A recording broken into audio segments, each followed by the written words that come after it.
Friends, this is Milton Lobo here.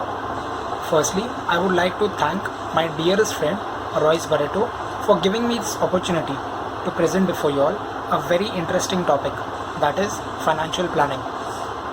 For simplicity, I would like to divide this topic into four broad categories, that is a tax planning, a retirement planning, emergency plan and investment goals. Now, let us try and understand briefly what each of these mean. Tax planning. I'm sure most of us do not like to pay taxes. So what is the solution to this? If you have an effective tax planning, you can minimize on your tax outgo. So what do we do in tax planning? First step, aggregate all your earnings for the year. Step 2, plan your investments in such a way that it gives you tax benefit. Step 3, from your earnings, you minus your tax saving investments, you will get your net income. Before applying the tax rates, see if your net income is up to rupees 5 lakhs. If it is up to rupees 5 lakh, you need not pay any taxes. If it goes beyond 5 lakh, you have to apply the tax rates and you will get your income tax liability.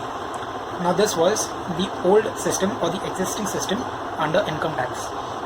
And why I'm saying this is, in the recent budget which is applicable for this financial year, that is 2020-2021, there are two schemes which are applicable, which are available.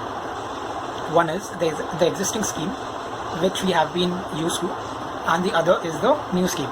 Now what is the difference between the two schemes?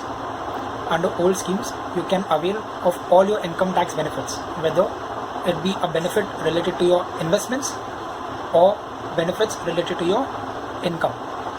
In the new scheme, you cannot avail of these income tax benefits or to say income tax deduction.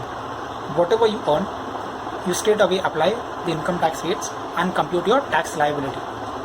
Now you will say which scheme is beneficial to you. Now it all depends on case to case.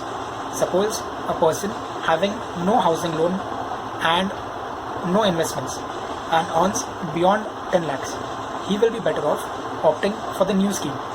So you have to carefully see which scheme is most beneficial to you. Coming to retirement planning now, there are various avenues available in the market to create a retirement fund. Now, it is not possible for me to discuss all of it over here, but I'll be discussing few popular schemes which can benefit you. The first being a National Savings Certificate, which we call as NSC. NSC has a lock-in period of 5 years. Within 5 years, you cannot withdraw your investment. Talking about the returns part, the returns are quite good compared to a fixed deposit. It is quite safe as it is backed by the government of India. It offers you tax benefit at the time of investment. However, when it matures, the maturity amount is liable to income tax. Coming next to a public provident fund, which we call as a PPF.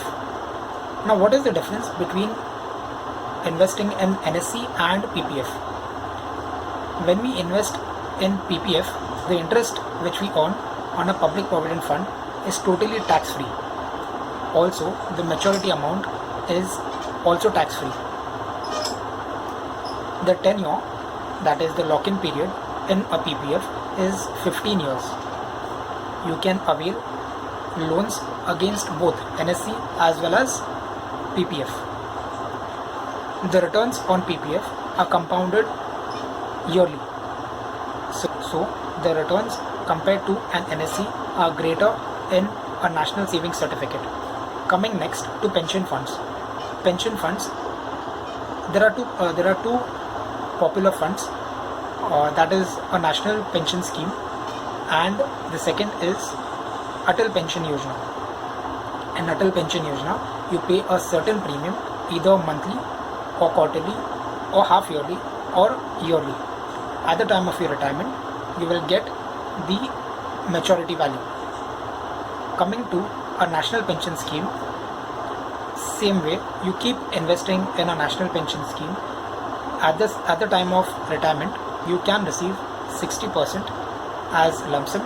The balance 40% you can avail as a monthly income. A national pension scheme offers you a higher return compared to a public provident fund. So if someone has to basically create a retirement corpus or a retirement fund, they can invest in any of these, and all of these schemes are backed by the government of India, are totally safe, and most importantly, for the investment, it gives you a tax benefit. Coming to the next topic, that is an emergency plan. Emergency plan, I would like to further classify into two categories. That is insurance related plans. The second being an emergency fund. Insurance related plans. Now there are many types of insurances like a life insurance, a mediclaim, etc. Life insurance, who should be taking a life insurance? Now what people generally do is either they do not take life insurance at all, or even if they take for everyone in the family. So now the ideal way to go about it is life insurance should be taken by a member on whose income the family is dependent, whereas a mediclaim should be taken by everyone in the family, whether it is a teenager, a working person, or an elderly. Coming next to an emergency fund. What is an emergency fund? An emergency fund is something that gives you protection during adverse situations. Like there could be a job loss, or there could be cuts in salary, like something we face right now in this present COVID pandemic.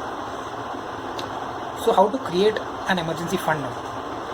An emergency fund has to be created by accumulating small amounts every month on a consistent basis. Remember here, the key is to invest. Remember here, the key is to keep invested regularly and consistently. Now what are the modes of accumulating this emergency fund? It could be a recurring deposit, or it could be a fixed deposit, or you can simply open a separate savings bank account wherein every month you set aside certain amount in that account. Some people also go for liquid funds. Now whenever we choose a liquid fund, we have to keep in mind that the particular liquid fund invests in which what are the investments of that particular scheme. Now you must be aware about the recent closure of 6 schemes of Franklin Templeton. Many people have the habit of chasing high returns. Now remember, high returns come with higher risk. What went wrong in Franklin Templeton? Franklin Templeton had invested in very risky assets, and because of the volatility and panic created because of coronavirus, Franklin Templeton was forced to close down these 6 schemes. It is not that the investors will not get back their money. They will get back, but it will take some time. Now, the purpose of me giving you this example of Franklin Templeton was to tell you that whenever you create an emergency fund, make sure that it can be withdrawable at any point of time and without any additional cost. So coming to our last subtopic, which is investment goals. Again, for simplicity purpose, I have divided this subtopic into 3 categories on the basis of time horizon. One is a short-term investment, a medium-term investment, and a long-term investment. A short-term investment is basically for 1 to 3 years. Medium term is 3 to 7 years, and long term is 7 years and above. Now when you if you have made your planning in terms of tax, retirement and emergency, your investment goals will be taken care of automatically. For that instance, let us talk about your short-term investments. Short-term investments will be taken care of by your emergency plans. when you talk about the medium term investments, it will be taken care of when you make your tax saving investments. Talking about the long term planning, the long term investments, that itself will be taken care of by the retirement planning which you have made. Many people say that they do not have any savings. Whatever they earn gets spent immediately. जो कमाया सब कुछ खर्च हो गया. Now this is my personal opinion. That is not how you should go about it. Suppose you earn 100, 50% may be your needs. Maybe you must be having some household expenses or some EMI obligations, etc.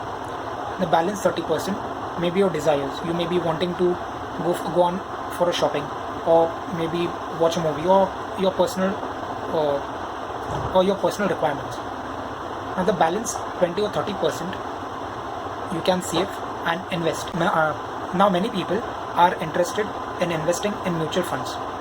Now again, this is my personal opinion, that when you choose a mutual fund, you must obviously look at the risk return profile, but apart from that, you must also look at the total assets under management, that is AUM.